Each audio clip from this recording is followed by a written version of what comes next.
Hey guys, and welcome to another brand new video.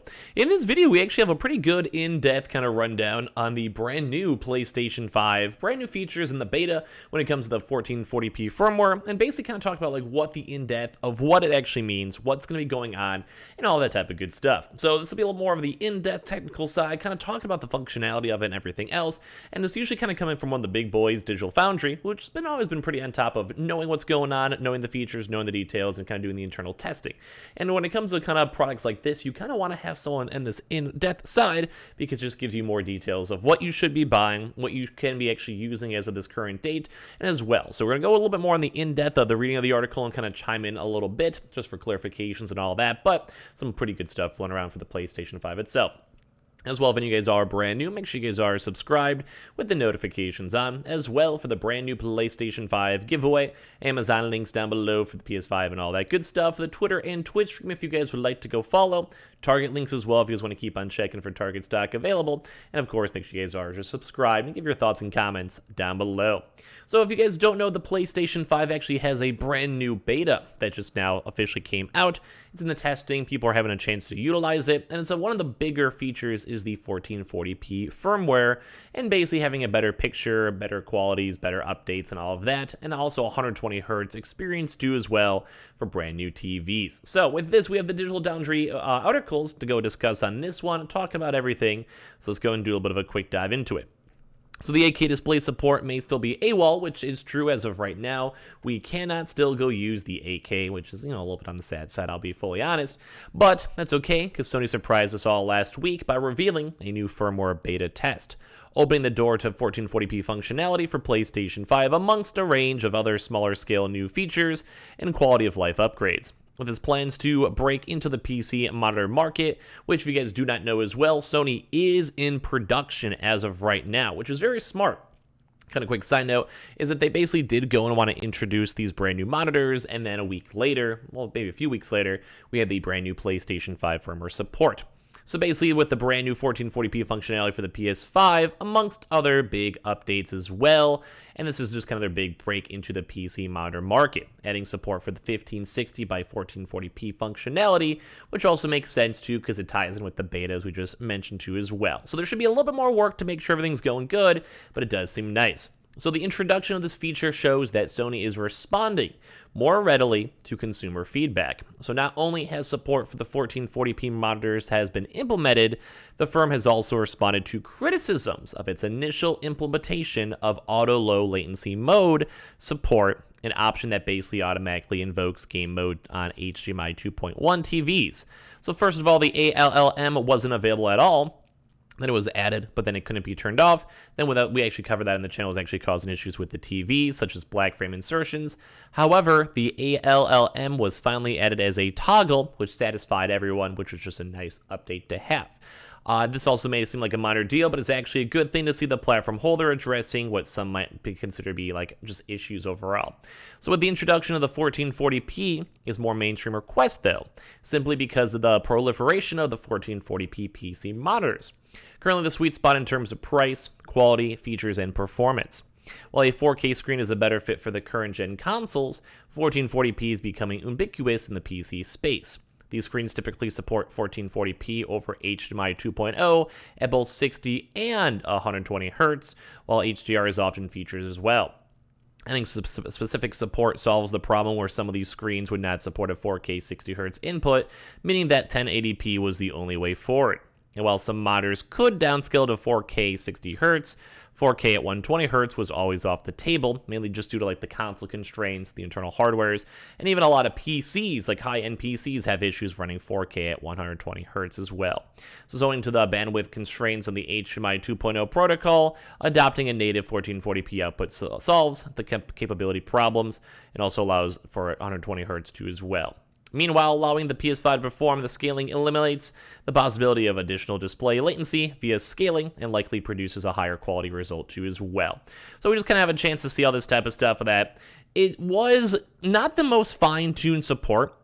As we mentioned, 4K probably would have been the highest tier, but having a chance to go push this, it's like a very happy middle ground that most high-end gamers can still enjoy when it comes to the PlayStation and consoles, mainly because the internal specs are a little bit harder to go and always keep on reaching the best they can. So at this point, it's worth stressing that the 1080p option on PlayStation 5 on a vast majority of games, basically the 1440p just simply changes the video output. It doesn't change the rendering resolution of the titles you play, so performance will be the same at 4K. So basically, like, at least it's nice, like, it should be pretty similar, it shouldn't be too major big effects.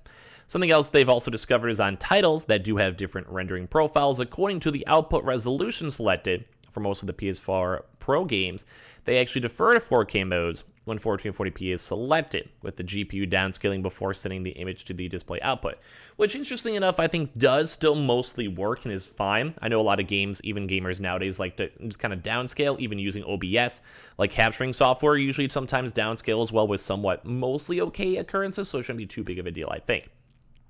Interestingly, Sony has added in a test function for users to see whether the 1440p actually operates correctly on the screen, which I think is also nice. And it's mandatory to run this before the new display option is available.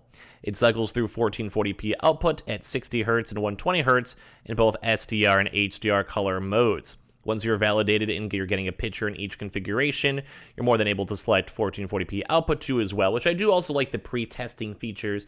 It does basically mean like you're not going to have some crazy, wonky, weird resolution that doesn't actually work. For the final rollout of 1440p for the PlayStation 5, I'd also like to go and see some more select changes too, which I want to chime into. Like overall, so far, it does seem like the testing has been nice. It's a good extra feature. It's something we wanted to have either way. So we're seeing this and seeing these internals, which is good.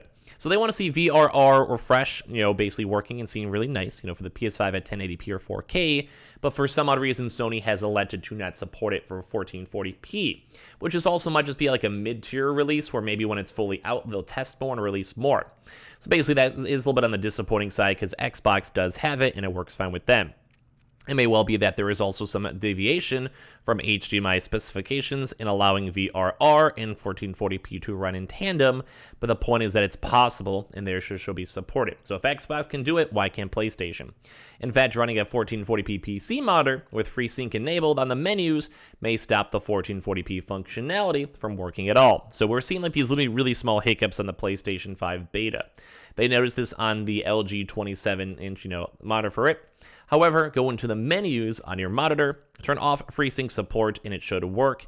Ideally, everything should just function as it should automatically. Some PC monitors don't actually support VRR at the full 120Hz, so maybe compatibility concerns are the cause here, but the fact is that many screens do support it, so it should really be supported. So basically, we're just seeing like a little bit of an issue where not everything seems like it's fully supported so far on all of this, which I would agree is kind of a big issue, but I'm sure as time goes on, it might be a little bit better. So just letting you guys know on all of that. So as well, something they also did go and have a chance to test is that they concerned with the new firmware support for HDMI 2.0 televisions. So right now, the PS5 runs 60Hz content at full 4K as it should. However, the 120Hz game modes sees resolutions actually going down to 1080p. Which is fine, except that many screens, including the popular Samsung TVs, actually do support the 1440p 120Hz. So it always kind of seems like some of these features are not actually being filled in, which once again, it's the beta, they can maybe adjust it more, or maybe even have to have like the TV support as well. But it is like a little bit of a somewhat occurrence that it's strange that Xbox can pull some of the stuff off and they're still having these little small hiccups. But once again, it is still just the beta. We got this apparently working too as well, but it wasn't easy because the display supports 1440p 120, but not 1440 60. So meaning we failed the test sequence, which kicks off with the 60Hz test, although technically the monitor could be using 120, if that makes sense. Basically like you can't use the lower option, but you could use the better option, but because it's like a 1 by 1 by 1 testing, it just didn't actually show up, which is just a very weird overall quality. You should probably test for everything. So only by pressing right on the controller and then X to pretend it was supported when we moved on to the 1440p test, and then it worked fine. So basically like this, we're kind of seeing these issues where like it just isn't fully utilizing or fully optimizing some of these monitors that should be out there. So I'm also saying that running at 4K 60 with the 1440p 120 fallback for high frame rate content worked out actually very well. And well, even saying that was actually maybe even preferable to the Xbox route to give some credit, where it actually forces 120 for all content, even when certain games are frame capped at 60. So basically, if 60 would have been a better option, they'll still push for 120. So it does kind of seem like even though it may not be the most efficient, it is still actually having nice features and options, which is still nice to see. So basically, a lot of the big things too, as well, is it also is pushing like, hey, once you're at 1440p, the next question concerns are what actually happens with games running at the various resolutions. The Sony blog post describes how a console outputs native at 1440p, but we're just talking about a 1440p signal, or the games that will be natively rendered in 1440p output to a 1440p. And that's kind of the big thing too, because they don't fully know. First of all, they need to go test to find the game that outputs at 1440p natively, and presumably with also no anti-aliasing or whatever, and also like, the worse the image or kind of, jottier the image, the better. So basically, it was kind of a big issue with this one because they are saying it's supposed to be outputting at, let's say, 1440p, but they don't necessarily know if it's upscaled, downscaled, and kind of optimized, or always defaults to that, especially for older games too on the consoles as well. Like, I'm sure as you guys are listening to this, you guys can see the potential issues where it could be good, could be bad, could be ugly. It just depends on a lot of these internal testing too as well. So even from this one too, they were suggesting that a native 1440p outputs at a crystal clear as well, which is very nice to see. So it's just, kind of crazy to see the numbers tied on in. And then as well, with their last test too, it wasn't always a clear given, say such as Pug on PS4 Pro, also renders internally at 1440p, as well, but it just kind of seems like it just depends on the game. Like, some games were pushing this and defaulting this, which made a lot of this 1440p support work perfectly, and then sometimes the games were not as well. So it's kind of still clearly in beta, where some of these issues are actually kind of lackluster, or they're skipping certain monitors and certain TV supports. But ideally, if it is only in beta and they have a few more months to work out all these kinks, because it did just come out, it should theoretically work out fine after all this time to come in too. So there's a lot of weird issues when it comes to upscaling, downscaling, and adjusting all these images and the initial output resolutions, which could also lead to maybe future issues when it comes to 4K or pure 1440p numbers as well.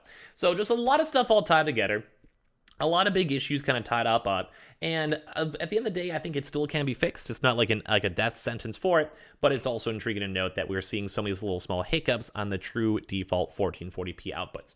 So give me your thoughts and comments down below, and as well, always a big shout out to Digital Foundry for going so in depth for all this brand new beta. Make sure you guys are subscribed with the notifications on as well for the brand new PlayStation 5 giveaway. We have the Amazon links down below, the Target links too as well for you guys to go check and see, and the Twitter and Twitch room as well. And I appreciate you guys all so much for watching in the first place.